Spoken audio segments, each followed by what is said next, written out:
So you mean to tell me we got Osimhen and Toney and their only options is Saudi? Oh, we have played this beautifully. Yo, people, welcome back to the YouTube channel. You already know what time it is. It's time for another video. Big up your damn selves in the building. Make sure you smash up the likes every single damn time and subscribe if you are new. Striker news. Striker talk in the town.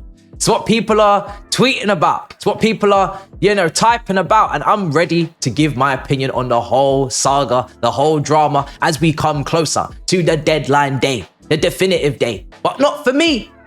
Let me speak for me, not for me. I'm very, very calm with our position. I think we've played this fantastically as a club. We have allowed this to go down to the wire, but we're not the one panicking, in my opinion. We're not the one that need to be frantic. We have our forwards now. We actually need to get rid of players. We need to sell. That's what we should be panicking about. Where's Chilwell going? Where's Sterling going? Where's Disasi potentially going if Chalobah's now going to be part of the plan? Where's Petrovic going? Where's Angelo going? We've got those problems to deal with. But incoming, bonus. Striker coming in, bonus. It would be lovely. It's an extra layer on top of the goals that Jackson gives us. But Osimhen and his camp, I'm going to start with you.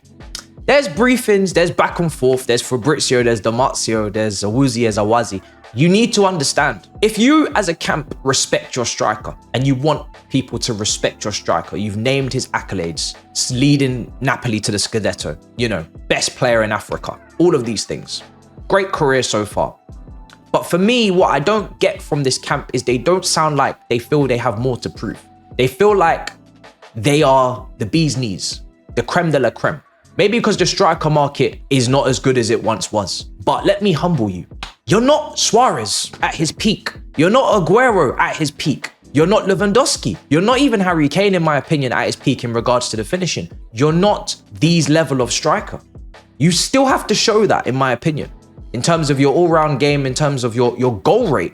You had one season over 20. That's justified to say as a world-class season. But you've only had one of those due to injuries, as we can see on screen. It's a question mark.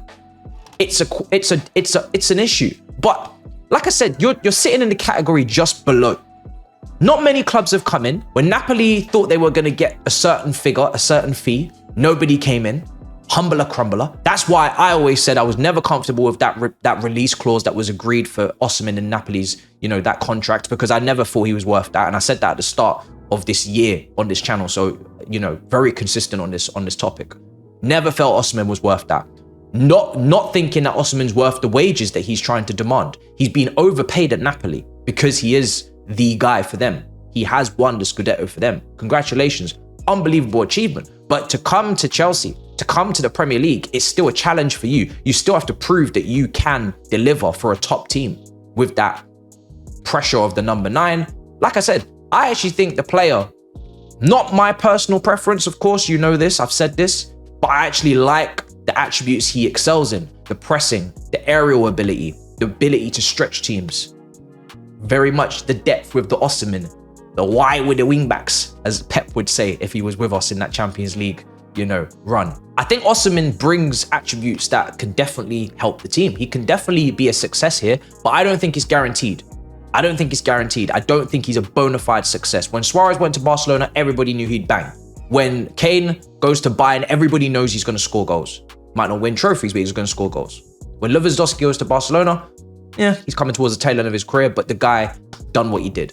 Like, there's certain strikers that they are just ruthless finishers. Haaland, ruthless finisher. I don't think Osimhen's on that level. I think he's the level below. So, because of that, there's a little bit of a back and forth. There's a yin and yang. There's a conversation to be had. You don't come in demanding a figure that no one else is prepared to offer you. PSG are not in the race. Your only option is Saudi. 1 minute your agency is saying, we don't really want to go Saudi. We've got work to do in Europe. Let's respect us.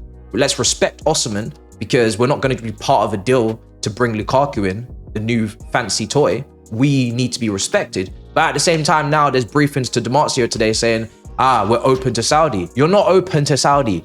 Don't take me for fool. Don't take me for idiot. You're not open to Saudi. There's no way one of the best strikers in the world that wants to be respected is going to go to Saudi in his mid-20s and start kicking ball over there. You need to be in top 5 European leagues. So I say again, it's not my preference, but if you're to come here, you must fit into our wage structure. Yes, that's right. The wage structure that the rivals tell us doesn't exist. Well, it does, because if we didn't have this wage structure, Osimhen would already be here. We would just pay him his 300k. We will not. So it needs to be a wage that we're happy with, incentivized with bonuses, flat, lower fee in terms of a weekly. And then if you hit a goal tally, or you get us into the Champions League, or we're in the Champions League, or whatever it may be, you will get your money. But if you're not happy to negotiate on that, then I guess this deal won't go forward. And like I said, I don't have confidence in this deal getting done, purely because they have not moved their stance on this wage. But it's very evident to me that you don't have options. So pick your poison. Either you earn less or you play less, because it seems like Lukaku is going to Napoli, guys. And Conte loves that man. So I can't imagine a world where Napoli have Lukaku and Osimhen on their books at the same time. That's a lot of money to pay out. But if that is the case, Osimhen, I don't know how him and Lukaku can play together. I don't know if that even works, if that even makes sense.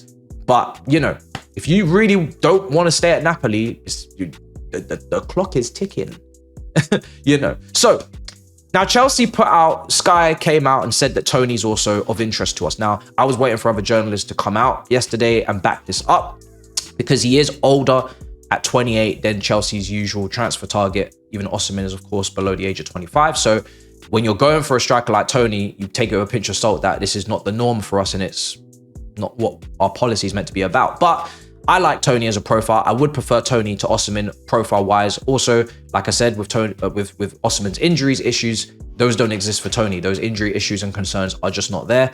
I like the age profile of 28 because I think it allows time for Jackson to develop, improve, to have less pressure on his shoulders. And then when Toney is starting to drop off, that's when Jackson should be ready and entering his prime.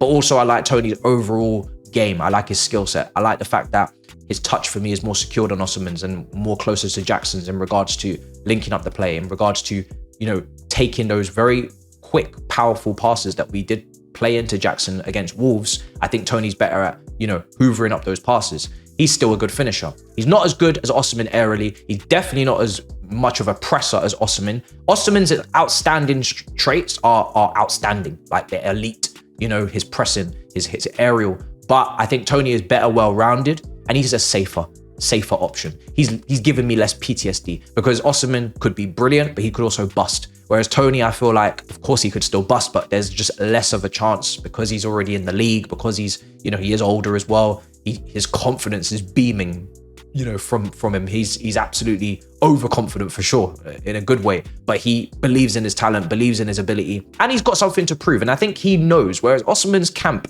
and again, I don't want to say Osimhen, because I feel like Osimhen as a personality, I can't judge. And I think, you know, we've seen this story is upcoming. I would hope and believe that he is very humble, but his camp don't seem to be. Whereas Toney, you have no choice but to be humble. You're coming from Brentford, no disrespect. You are trying to make a spot for that England squad in the World Cup, to take it as your own, to be the starter.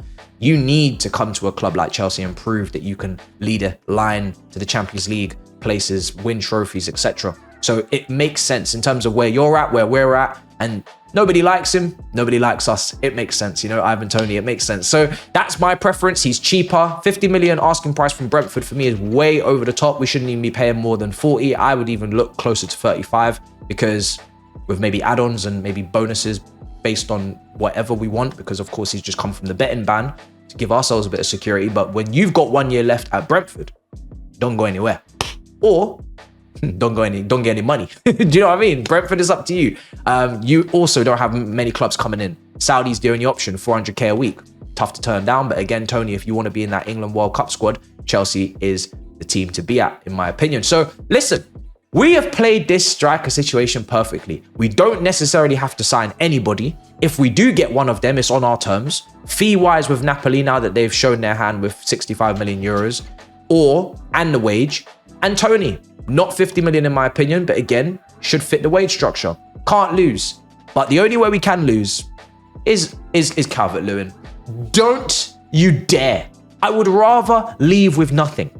You know when they say leave with something? I would rather leave with nothing. Don't give me Calvert-Lewin, not on Monday, Tuesday, Wednesday, Thursday, Friday, Saturday, or Sunday. Or Doomsday. Don't give it to me any day. I don't want to see Calvert-Lewin at this club. He's not the level of striker we should be getting. Don't sign all these young strikers like Datro Fofana and Gu just to have a striker on the caliber of Calvert-Lewin taking up minutes. He's not been good since Carlo Ancelotti was trying to make him into Inzaghi. He's injury prone. I don't understand. I better not be understand. I'm not even thinking about stopgap nothing. If you're not going to get someone of the quality required, then don't bring in anyone, because we have Felix and Cuckoo and Palmer and players that can also just play false nine if they have to. Not my preference, but I'd rather that than Calvert-Lewin. And the other option is Duran, but we've seen no links. It's just someone that is still floating about on Aston Villa's bench and has scored in the Premier League this season. And potentially, if we were to go back in for him late on, it's one to keep an eye on. But you guys let me know in the comments, would you take Osimhen? Would you take Toney? Would you take Calvert-Lewin? Or would you take Duran? And talk to me about the context around those situations too. Because like I said, Osimhen could be a world-class striker, but not quite yet in my opinion. Just 120+ season on record. And injury concerns. Toney could be world-class, but getting back in, probably won't be. He's just towards the back end now. He's gonna be the player that just was below that level if he even comes here and does his, does his business and handles business correctly. So at the moment, none of these guys are the level of striker to cry about. It's not like we're going for Aguero when he was at Atletico Madrid. It's not like one of those moments. So we'll see. It's up to you guys, I guess. Balls in our court. Either come or don't. But guys, make sure you smash up the likes, make sure you subscribe. I'll see you guys next time. In a bit, people. Peace.